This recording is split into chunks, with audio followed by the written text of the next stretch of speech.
So what do you call yourself?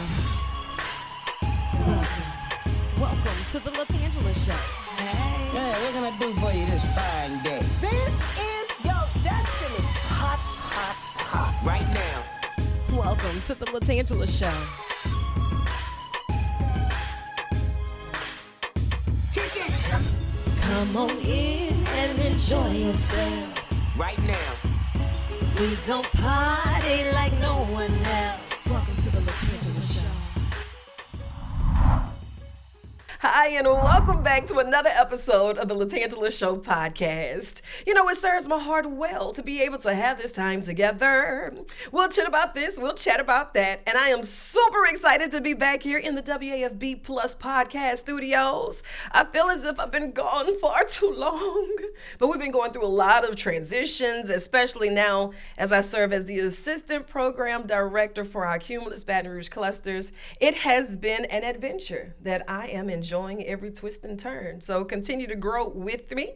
You know, I serve as the voice inside your speaker box with Baton Rouge's official #1 for hip hop and R&B, Max 94.1 every weekday from 10 to 3. So I'm holding you down in the midday, and I got some random research that is going to help us out not just today, but throughout the weekday as well.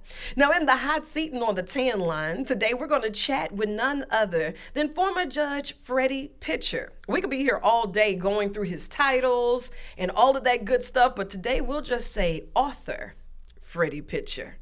Author Judge Freddie Pitcher, because he has inked a phenomenal jewel entitled Breaking Barriers, A View from the Bench. I have questions that need answers, and we're going to get into it. But before we go another further, I need your assistance. You know, the teachers, the team members, the support team that's going above and beyond every single day in order to get it done. I need your help. Nominate them today at 225bulletinboard.com. Again, that's 225bulletinboard.com. Nominate a teacher or a support team member that's going above and beyond to pay it forward. They're nurturing the future in the present with our students. And my team, my family, my friends at Gordon McKernan Injury Attorney and I will select 2 winners each month. The winners will receive $250 each and some space on some of our billboards, just as a token of our appreciation to say thank you. We see you, and we cannot do this without you. So place those nominations today at 225bulletinboard.com. Now, when it comes down to some of this random research, you know, music is always great to put you in a good mood, but how long must one listen before that good mood starts to shift and kick in? What? Because I've been humming along songs in my head all day, and I'm still somewhere between here and there. But according to British Academy of Sound Therapy, they stated that we all know that music can put us in a good mood, but it takes about 9 minutes of consistent good music to get us going. And that's why I got you covered with the soundtrack of your day. Download the app and let's stay connected. A new research finds that it takes at least 9 minutes. They didn't say which genre. They didn't say if it had to be your playlist or if you could just find some new playlist. But I'm here for it. According to JAMA Psychiatry, it's a research publication, and I want us to practice this together. They did their random research on it, but we're going to do ours this week. A gratitude attitude. Think about how grateful you truly are and the things that you're grateful for. They state that it will lead to a longer, happier life.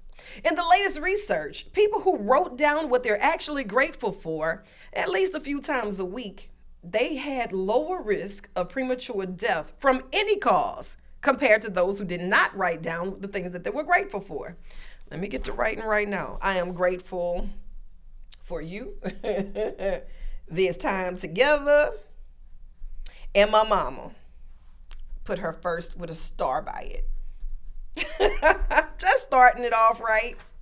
Now, regrets, we all have a few here and there. According to Mucinex's survey, when it comes down to navigating through those regrets, Americans are more likely to actually regret the things that they did not do compared to the things that they did do. Only 11%, though, not visiting family and friends enough, not pursuing their dreams, and another one, not taking that once-in-a-lifetime trip. So do it and live with fewer regrets. I like that one. Okay. Oh, MD Live. Now, they have some random research, and if it's from MD Live, surely it's got to be legit, right? Facts. Women's intuition. Don't play with it. Don't play with it. Don't play with it. And now, fellas, I have the stats and the research to back me up on this. Did you know that 8 in 10 women feel that they have a sixth sense? You can make that 9 in 10 women because I know I have it. According to recent studies, that gut feeling, it works for at least 68% of the time for women, especially when it comes to meeting new people, making major life decisions, and when it comes to dealing with your health. So don't play with it. Don't play with it. Don't play with it. That women's intuition is something different. Okay, I want to survey the room, and we're just going to pulse check the room with this one. When it comes to moldy bread, the taste of Tange today is being brought to you by Moldy Bread. We've all had that one little moldy slice a time or two, and we were trying to figure it out. Like, does this mean that the whole loaf is moldy, or do I just get rid of this 1 to 2 pieces of bread? Questions that need answers. According to Better Report, if you find 1 or 2 slices of moldy bread, do you let it go or do you use the rest of the loaf? Blink once for yes, twice for no. He said it's got to go. He said, no, I use the whole loaf. No, they say let it go. Let it go, let it go, let it go. You got to let it go. If you find any amount of mold, chances are the consensus among the food safety conditions say let it go. Any evidence of mold on a slice or 2 of your bread loaf is enough to consider the entire loaf ruined. So don't be in there trying to make some what you call it, French toast. Don't be in there making French toast with that iffy bread. Don't do that. Let it go. According to random research, we're more bored than ever. Social media has now taken away our park time. It has now taken away our family time. They say that social media has us so isolated that we're looking for entertainment, but we're becoming more bored than ever before. So now different series of experiments say that we're just staying up all night, flipping up and down, going through different social media apps one to the next, maybe play a game here and there. But you can cure that boredom by just going through episodes of the LaTangela Show. I'm here to help. See, that's my contribution in making sure that we're not bored, and I'm doing this for us. But I want you to be safe. This week, focus on putting that phone down because distracted walking is really a thing. I didn't say distracted driving, which is already bad enough, but distracted walking is beginning to make headline news for all of the wrong reasons. According to Accident Analysis and Prevention, it's a research journal that's been ongoing for some time.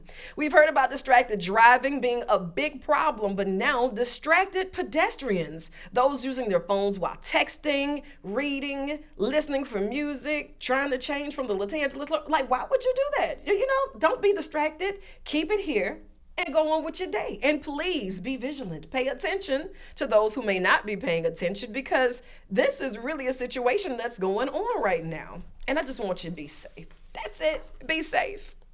Coming up, we're going to chat with none other than Judge Freddie Pitcher here in the hot seat and on the tan line. And I would love to hear from you, especially if you have a nonprofit organization or you're one of our community stakeholders that's working hard to push the right initiative forward in the right direction. Be sure to drop me a line at latangela.com. You keep it locked right where you have it. Hi, and thank you so much for hanging out with me today for the LaTangela Show podcast. In the hot seat and on the tan line, this episode does my heart well because when you have those who is just doing the most in the best way, making headline news for all of the right reasons, breaking barriers, if you will, we have none other than the Judge Freddie Pitcher. How are you? Hello, LaTanya. Glad to be here. No, thank you so much for taking time out of your schedule because I know that you have been busy, you are busy, and now you're still doing the book tour. And I have a lot of questions that need answers. Go right ahead. I'm be happy to answer all your questions. You're no stranger when it comes to the world of giving back and community outreach.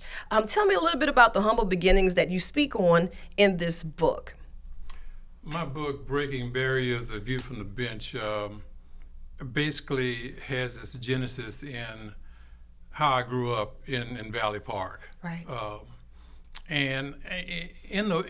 initially had the idea that I wanted to write a book, and the title would have been From the Bench to the Bar to the Bench. And from the bench is talking about as a youngster, hanging out in Valley Park at the Owens grocery store. They had a bench out in front of the store where all of the young guys used to hang out at. And from that bench is where a lot of wisdom and stuff came from the older guys. Some of it good, some of it bad. Right. But at the very same time, growing up in Valley Park was a good beginning for me.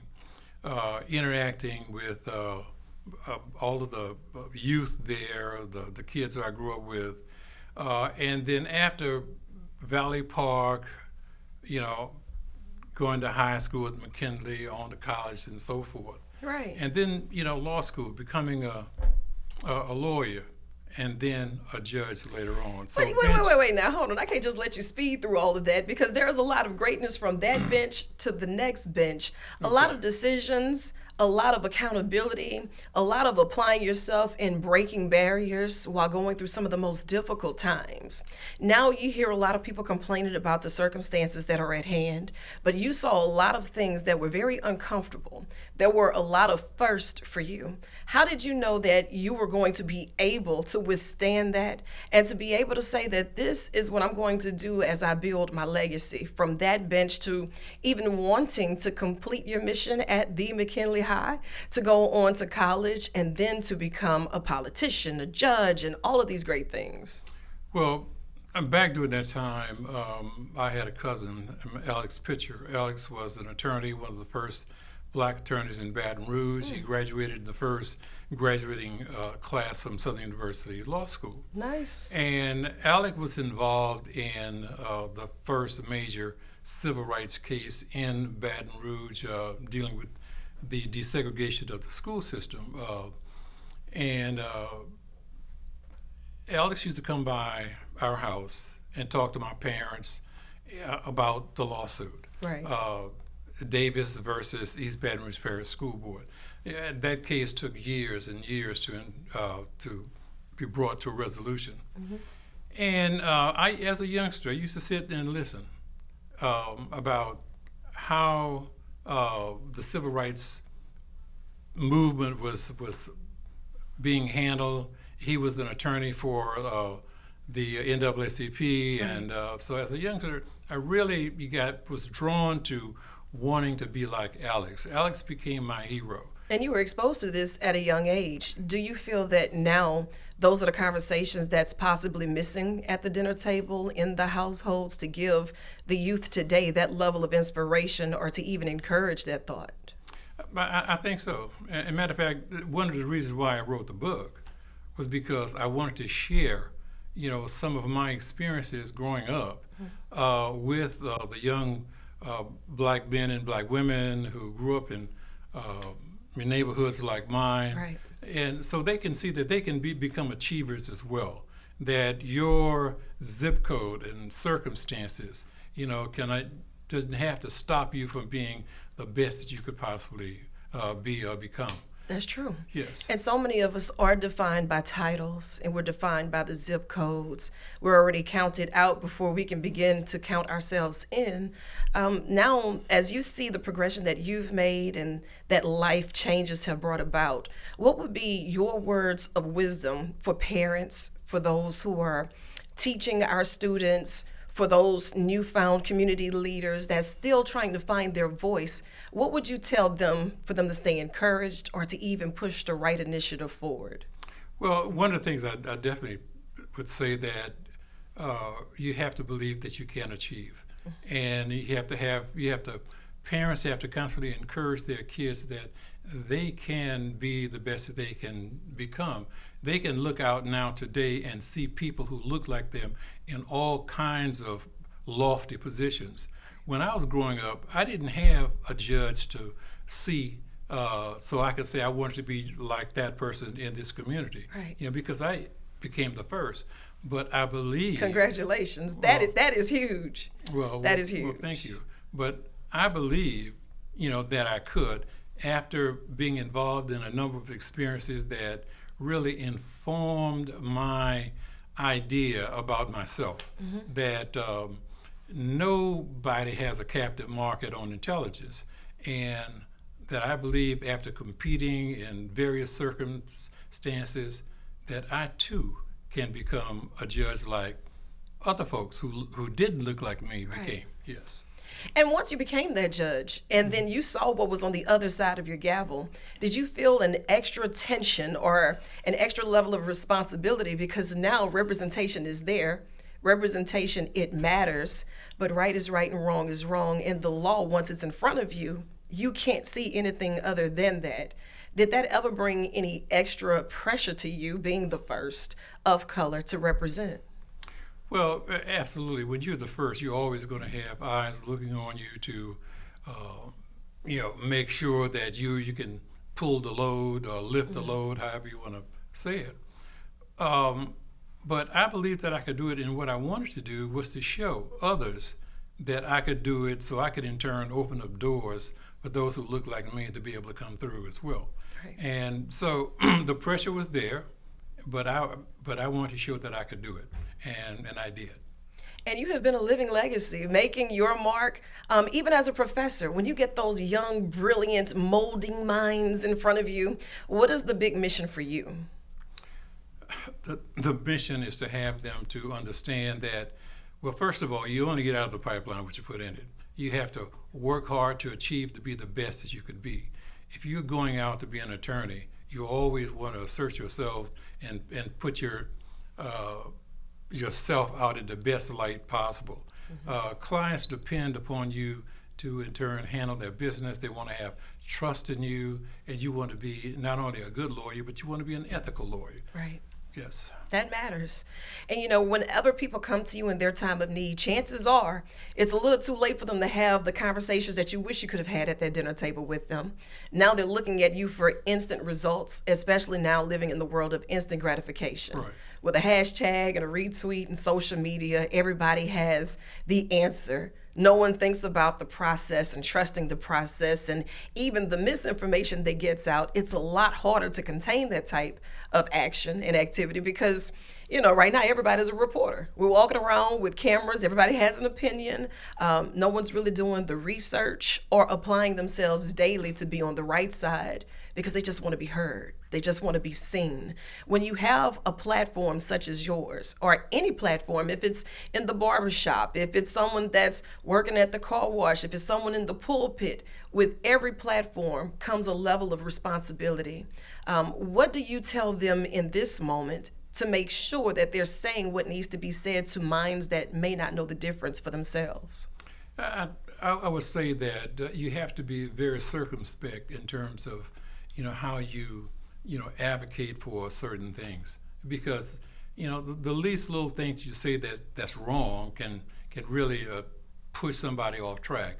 When I was coming up, we didn't have social media, Right. And consequently, your word was all you had. And people, when I ran for judge, we didn't have any black judges, and my word had to be important to the people. And after winning the first time, in order for me to get elected the second time, it had to have been based upon how people saw me operate as a judge and how people perceived me, outside of that judgeship role. How did I relate to people? And I always try to relate to people in a way whereby, they will believe that, I had that back. I would be there to do the right thing. Yeah. Not there to give away the candy store. I was there to, in turn, try to help to do justice. I love that. And, we often hear the stories and the glory of it, but when the cameras weren't watching, when people weren't writing the story, what were some of those things that you had to take into that closet and pray extra hard on to make sure that you had the strength to just keep going? Because none of it was easy. And every single day you had to make the decision to apply yourself. What was that pivotal moment for you that said, I don't know if this is the fork in the road to keep going or just to sit down? I'm not sure. Well, my faith, first of all, I had to be grounded in order to do what I did and was doing as the first black judge. Yeah. My election was tied into the church community. I grew up in the church. So consequently, didn't have to say long prayers, short prayers sometimes. It helped me, to make the right decision, do the right thing, because I realized that how I acquitted myself on the bench meant a whole lot to people who looked like me. Yeah. People wanted to see me succeed, and there were other people who wanted to see me fail. Yeah. And I wanted to be on the right side for Black people, and I think that I may have achieved it. I love it. And I know that you have a lot of work that you're still doing with all of these nonprofit organizations. You serve as a mentor.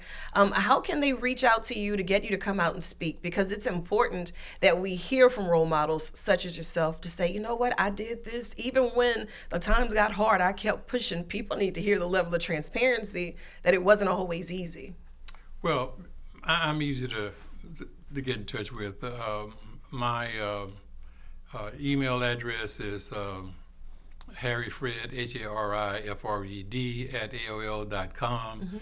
And I very seldom do I ever turn down, an invitation to come to speak. Right. The reason why I wrote the book in the first place was to do exactly what you're talking about.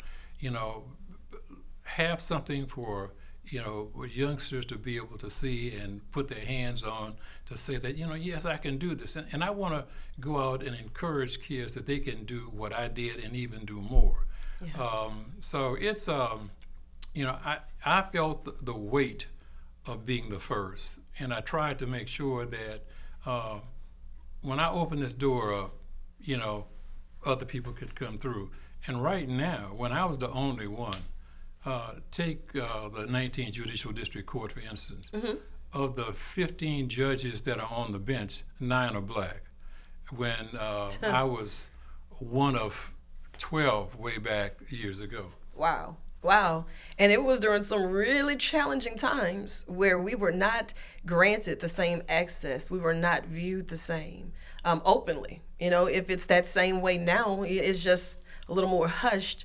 But in those times, it was really prevalent that, no, if you're going to do this, you're going to be the first. And this is some real applied pressure. In 1983, when I was elected, as well as in 1987 when I was elected to the district court, the demographics was such whereby I was not supposed to win.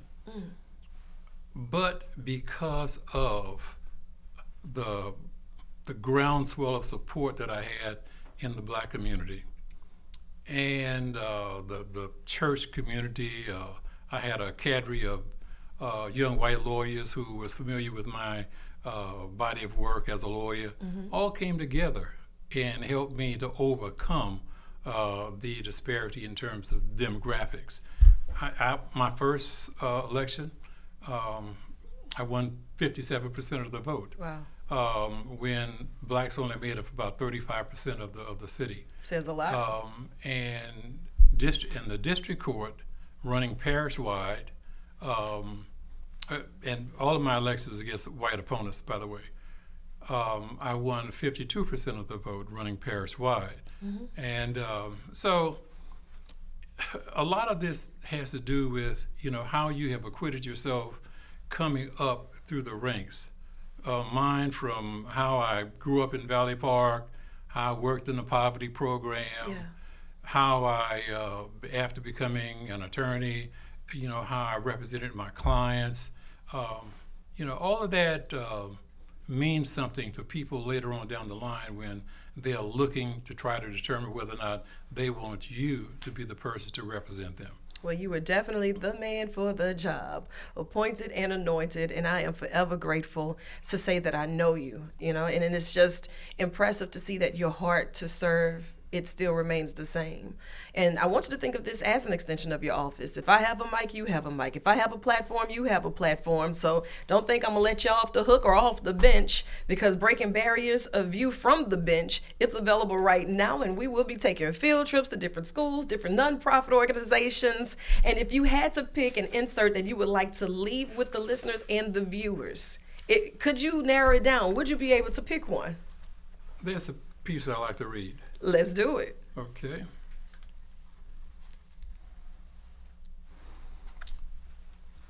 Okay. I think about the time I spent sitting on the bench in front of Owen's grocery store, not knowing what my future held, and marveled at what I had been able to accomplish. Never did I envision that I would be elected to a judgeship 3 times over, nor did I imagine serving as an associate justice ad hoc on the Louisiana Supreme Court, becoming a partner in a major law firm, or being named chancellor of law school. Most of the boys on the bench would have been thrilled with the trip to New Orleans. To think I would be making multiple trips to teach and lecture at law schools in Europe, Africa, and Asia was out of the question. On one of my trips to the Republic of Turkey, I received an honorary Doctor of Law degree from the Sid University, an honor unimaginable during my days on the neighborhood bench. None of these things were on my radar screen growing up. However, I chose not to let the fog of the segregated society in which I grew up dictate the chapters in my life. I stepped outside of my comfort zone and developed the fortitude to forge relationships through jobs, social networking, and created opportunities for me to achieve my eventual goal of becoming a judge. God opened doors, and I walked through them. This memoir is my story, one that I'm grateful to tell. I tell it to encourage other young people to dream big, work hard, never give up. I was able to take a journey that led me from the neighborhood bench to the bar as a lawyer, to the bench as a judge, and to points beyond, making history and experiencing a world I never thought I would see. Simply amazing. Simply amazing. And thank you so much for the level of transparency and the consistency and for being a vessel. Thank you. I know you have more work to do, so I'm going to let you chase the sun or let the sun chase you. But either way, get after it. I love you, and there's absolutely nothing you can do about it, Judge. Thank you. Thank you so much. Pretty good.